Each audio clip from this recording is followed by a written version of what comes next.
One day, Edward was in the shed where he lived with the other engines. They were all bigger than Edward and boasted about it.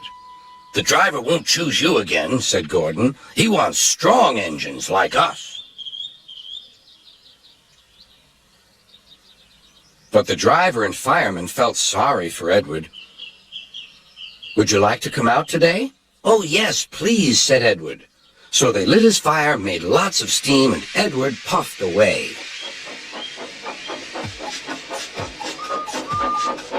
The other engines were very cross at being left behind.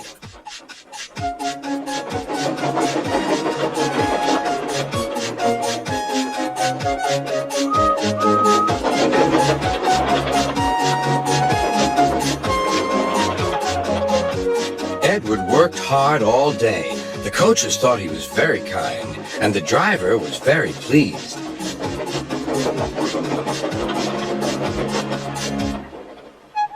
"I'm going out again tomorrow," Edward told the other engines that night.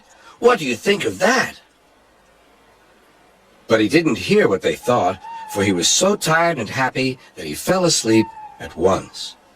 Next morning, Edward woke up to find nothing had changed. Gordon was still boasting.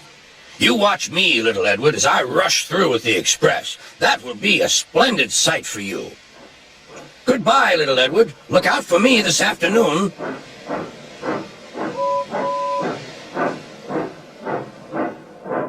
Edward went off to do some shunting. He liked shunting. It was fun playing with freight cars. He would come up quietly and give them a push. Then he would stop, and the silly freight cars would go bump into each other. "Oh!" they cried. "Whatever is happening?"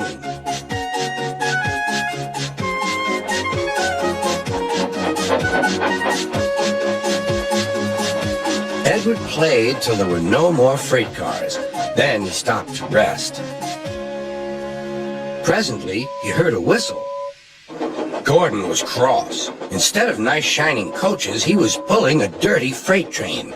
"A freight train, a freight train, a freight train," he grumbled. "The shame of it, the shame of it, oh, the shame of it." Edward laughed and went to find some more freight cars.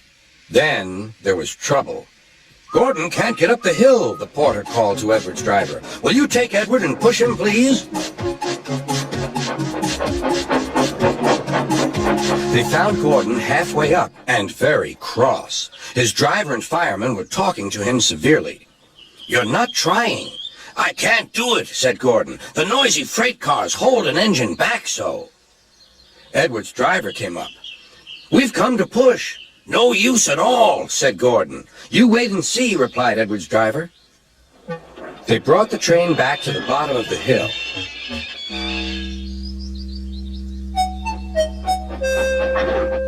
"I'm ready," said Edward. "No good," grumbled Gordon. They pulled and pushed as hard as they could.